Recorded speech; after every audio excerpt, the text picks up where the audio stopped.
Bonjour, bonjour. Donc aujourd'hui, nous sommes dans la serre à Albec avec nos amis Michel et Bernard. Bonjour les amis. Bonjour Roland. Donc qu'est-ce qui s'est passé ici dernièrement, donc, Michel? en fait ici, on se trouve déjà début novembre et à la mi-octobre on a arraché toutes les tomates. Donc c'était vraiment la fin de la récolte. Donc on a tout vidé et on a aéré la terre avec la fourche bêche ou bien une grelinette. Alors on a absolument bien arrosé parce que souvent sur la fin on arrose beaucoup moins les tomates et il faut vraiment que la terre soit humide. Donc c'est parce qu'une terre qui est sèche, c'est une terre morte. Et en apportant de l'humidité, on ramène à nouveau de la vie et en même temps les sels minéraux, des engrais, tout ça, ça descend dans le sol. Donc on a une bonne quantité d'humidité dans le sol, donc on n'a plus besoin d'arroser tant par la suite. D'accord. Donc ici, on va à nouveau la remplir. Donc une serre, on l'utilise absolument l'hiver aussi. Elle a quoi comme superficie la serre ici? Donc ici, elle fait 4 mètres sur 12. Donc c'est vraiment une grande serre qui maintient bien la température à cause de son volume, justement. Ah d'accord. Donc ici, on repique en ce moment des laitues, les chicorées, des scaroles, des endives frisées, du persil. Et tout ça, ça vient de l'extérieur, puisque on a semé ça à la mi-août, septembre, en pleine terre. Et maintenant, on ramène toutes les laitues et les chicorées en serre. Donc on va pouvoir récolter ça tout l'hiver et une bonne partie du printemps. Donc on a toujours de la verdure sous la main. Donc ici, c'est le persil, donc ici, Michel? Ah oui, persil double. Et alors, il y a un pot de persil simple que je vais aller chercher.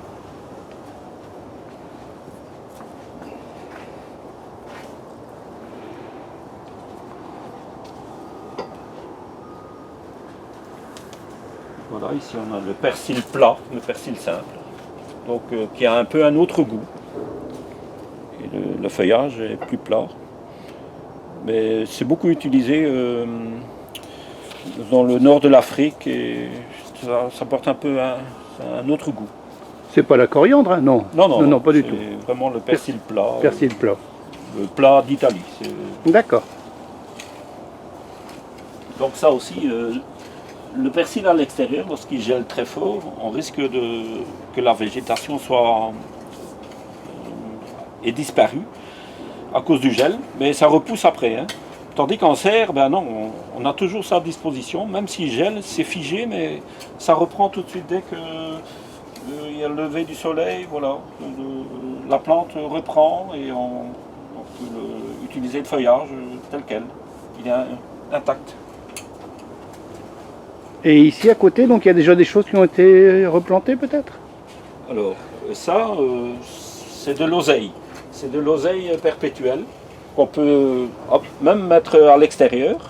Donc ça ne gèle pas non plus. Mais à l'extérieur, ben, on n'a plus de feuillage en hiver. Mais les racines ne gèlent pas. Et c'est une oseille qui ne monte pas à graines. Donc on a toujours cette oseille constamment. Et ça se multiplie et on déplace les chocs. Et on peut les mettre à l'extérieur. Donc il n'y a pas de problème.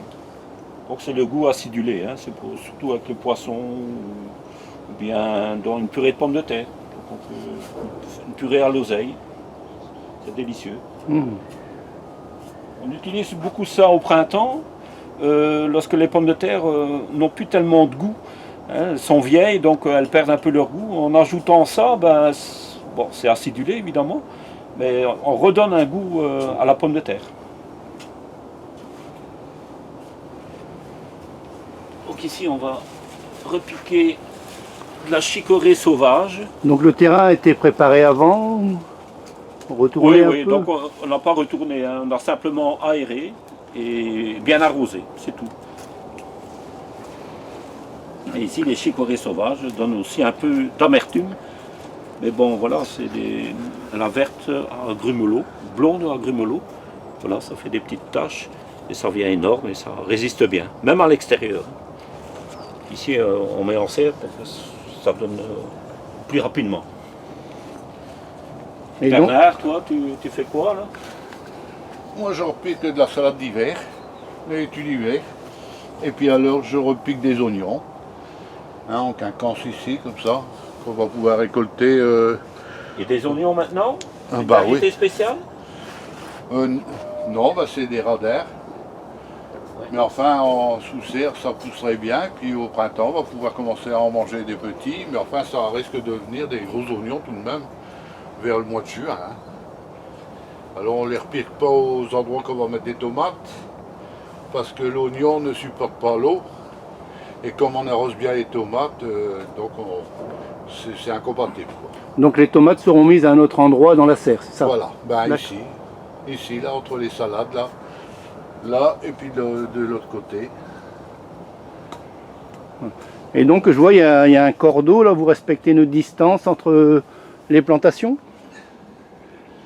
Oui, alors, normalement, on fait des machins de 70, des planches de 70, mais enfin, on peut repiquer tous les 35. Parce qu'il y a des cultures vraiment que ça prend, comme là, les haricots, enfin, surtout sur le dehors, les haricots, ça prend une telle ampleur, 70, ça les remplit. Alors, si on veut marcher bien dans les allées, il faut au moins ça. Donc et vous vous baladez avec un mètre alors pour mesurer ou... Non, maintenant, on a fait des genres de bâtons comme ça, qui sont rainurés. Voilà. Voilà, comme ça, plus de mètre, parce qu'à chaque fois, on plie le mètre, on le déplie le mètre, on plie. Alors, on perd 1 heure quoi, par jour à faire ça, déplier et replier le mètre. Hein. On est au rendement ici. Hein. Oui, ça m'a tout l'air, ça m'a tout l'air. Ça ne nous empêche pas de faire le break hein, de temps en temps. Le break, Ah oui, le break. Le break. C'est important. Ah ouais, ça c'est sacré. c'est un mot belge, break, ou C'est un mot anglais, d'Albec? hein. Break, c'est coupure. Coupure. Coupure dans le travail. Donc et là, on dépose tous les outils, on laisse tomber les outils et on fait la pause. C'est un pause café si on veut. Et on parle de choses et d'autres. On refait le Pas que le jardin, mais on refait le monde un peu. Et comme Puis ça, on reprend d'attaque, on est en nouveau. et comme salade que tu mets là, Bernard, ce sont lesquelles déjà, tu as dit? Des laitues d'hiver. Laitue d'hiver. Oui. Et en quinconce, là, de chaque côté de... Oui, là ils vont prendre de l'ampleur, on va plus voir la route. Hein. Elles vont grossir, donc. Et puis s'il faut déclioder, ça va mieux pour faire comme ça entre deux. Et on perd moins de place. Donc oignons, laitue, Oignons, laitue Et et double peut-être rangée. qu'après on mettra. et double rangée. Double rangée d'oignons. Double rangée d'oignons. Ouais. Et après peut-être qu'on mettra de la mâche aussi. Oui, Hein. ça fait de la mâche. On peut mettre de la mâche. Donc c'est pas trop tard. Hein. Donc la mâche, elle poussera tout l'hiver. Il y en a de magnifiques mâches. Qui est déjà à l'extérieur, donc qui pousse déjà dehors. Non, non, Ah oui. ici on va vraiment la semer. La semer directement La semer ici. ici. Donc on va consommer celle de l'extérieur. Donc ça ne gèle pas vraiment non plus. Mais alors celle de serre, ben, on l'aura plus tard, à la fin de l'hiver. Et elle est magnifique, elle devient vraiment magnifique. Et pas abîmée du tout. Donc vraiment une belle feuille impeccable. Et tout ça sans aucun produit d'engrais ou, Ah non, ben, ou autre. ici l'engrais c'est le compost. Donc on enrichit le sol au moment où on plante les tomates. Une fois que les tomates sont plantées, on a l'espace et on apporte le compost. Ici c'est un fumier de cheval mélangé avec les mauvaises herbes. Et ben, voilà, ça fait notre engrais. Et une fois que les tomates sont arrachées, ben, l'engrais est tout à fait décomposé et sert pour les cultures qui suivent.